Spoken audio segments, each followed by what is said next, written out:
Beginning of day 10. Bidding a fond farewell to Moffat, which is a town I really enjoyed. Leaving town about 10:30. I only have 9 miles to do today, and that'll be plenty of time, so I'll get to the Bothy pretty early, like before dinner time. The first part of the day has me walking out of Moffat and back to the trail, and that's going to be along roads. That'll take a couple of miles. Weather today is cool and a little bit breezy. Not as rainy or threatening as the previous 2 days. Forecast says in the 60s and maybe a 20% chance of rain. So that's good, if it doesn't get any worse than this.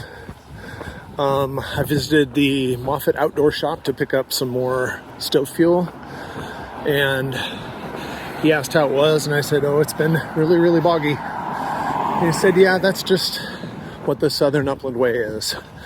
There's parts of it that never dry out. But he assured me that going eastward, that is less of a factor. Not absent, but less of a factor. So I'll take that. Well, as I plod along back to the trail, time for a head, body, and feet check. Head. Feeling pretty good mentally. I mean, towards the end of tough days, I'm getting tired and cranky, and I'm noticing that. But I'm also doing a pretty decent job of looking at it sort of meditatively and observing the feelings as they fly past rather than engaging with them. I'm feeling pretty good in my ability to continue. I know that going forward, I have 6 days planned, 3 to Galashiels and then 3 to the end, and that they're all basically full days. So there's not really a lot of opportunity for rest at this point. So what I have to do is take that rest as it comes in the course of the day, like be good to myself with my breaks and stuff like that. Body's feeling good. Legs are strong.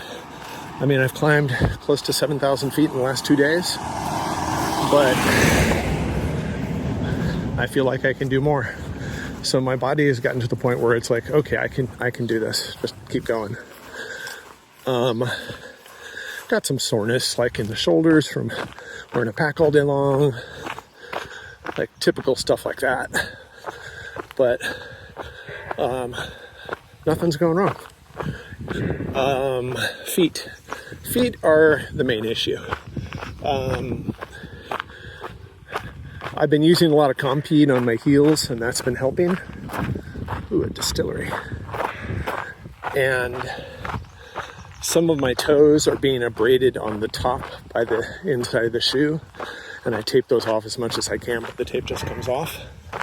So I'm keeping an eye on them. They're kind of the limiting factor right now. Nothing game-stopping so far, but I do have an awareness that they're my weak point at the moment. The shoes are holding up okay. There's no holes. The tread's still there. It is what it is, kind of at this point. Yeah. So I'm going to keep working down this sidewalkless road and try not to get run over before I get back to the trail. All right, rejoining the route of the Southern Upland Way at this point. Looks like I had 1.7 miles from town to get back to here. Not too bad. Nice quiet lane, didn't have a lot of traffic. So, even though I didn't do this part, I'm not being a purist on like, I must hike every inch of the route. I'm more of a, I want to have continuous footsteps. And since I walked into Moffat and walked out of it, I still have a continuous line, so I'm happy. Bit of a climb coming up now, but that's expected when you leave a town. Oh, lovely. And there's a choice of routes up ahead. There's a high route and a low route. I want to take the high one, as long as the weather stays amenable like it is right now.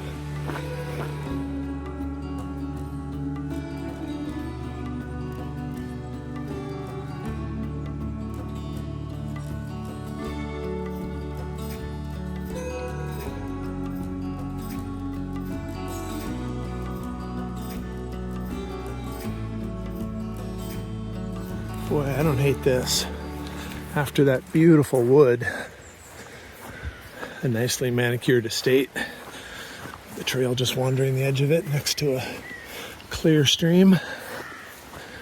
It is definitely nice to start the day with some quality trail. Like yesterday morning, which was chiefly characterized by rain and sheep poo. Oh my, this is lovely. Okay, 3.8 miles in and several hundred feet of climbing, and I've reached the point where the trail splits. I'm right here. There's a lower alternate that follows tracks to the same place, and the higher alternate, which is good for everything except bad weather. And I'm going the high route. It's going to involve some more climbing, some of it pretty steep, but once you get to about there, it's just kind of a ridge walk and then down. And then tracks to the Bothy, which is, it says 7.25 miles from here.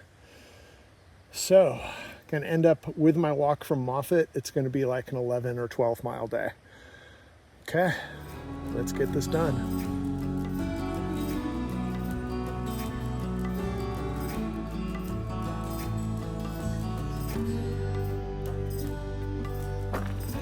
I know that today has one part that's particularly steep, and I think it's going to be that seam between the forest and the logged area going straight up that edge. That would qualify. Hooah. There's Moffat, where I hiked from this morning, and in about a little over 5 miles I've got myself here. That trail did in fact walk the edge of that forest straight up. It made pretensions at switchbacks, but it's really just wandering back and forth. But yeah, that was quite steep. What's ahead of me is a traverse and then another climb of maybe 300 feet before I'm on top of the ridge. And then I trace that ridge before heading to the Bothy. But since I'm about slightly less than halfway through the day, I'm going to take a little bit of a breather here because I certainly earned it on that climb. Okay.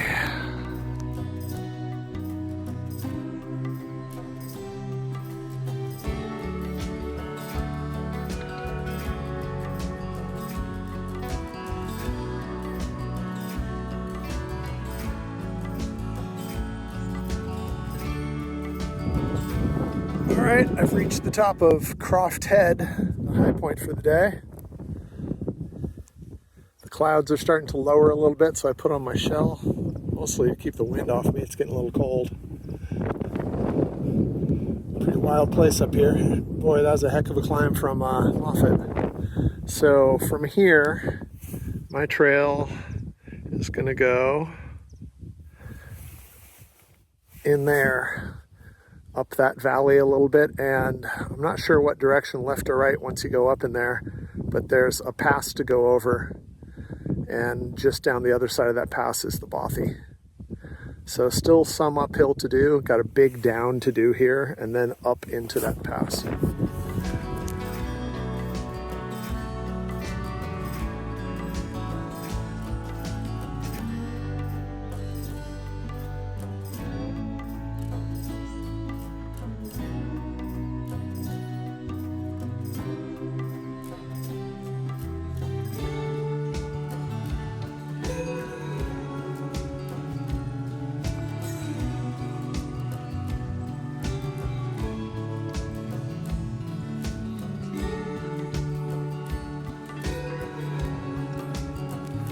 This path has a flair for the dramatic.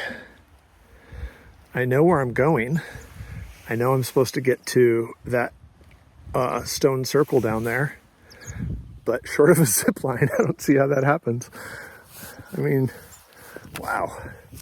This is probably the most Scottish Highlands part of southern Scotland that I've seen so far. Something else. Well, that's what I just came down.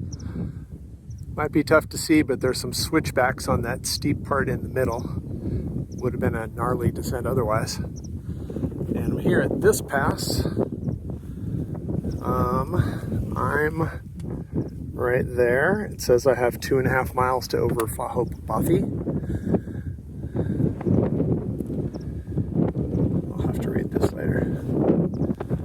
So I have a little bit of a climb to do to avoid this gorge ahead of me. And then at some point I go over a pass that is the boundary between two counties. In Great Britain they have counties rather than states. And so far I've been in Dumfries and Galloway, I believe. And I'm going into Scottish borders. Not 100% on those names, but that's what I understand. All right, let's see what's ahead of us.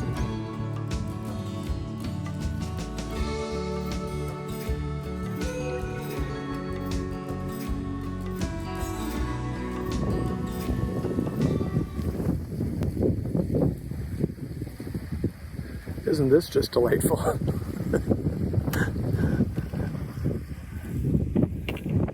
Apparently Ettrick Head, where I start heading down towards the Bothy, is just around this corner.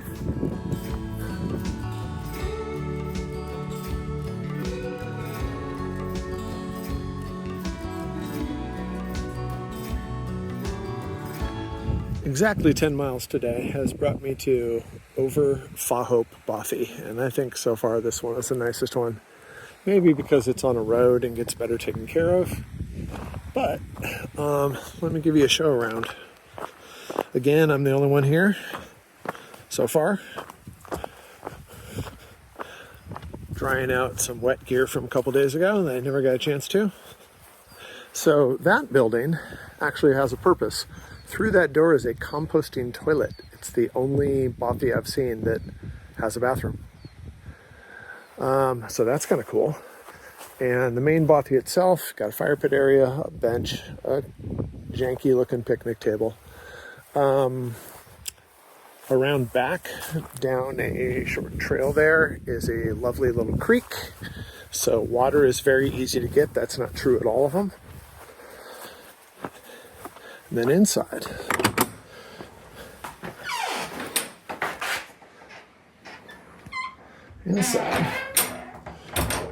typical kind of dark and manky, like they usually are.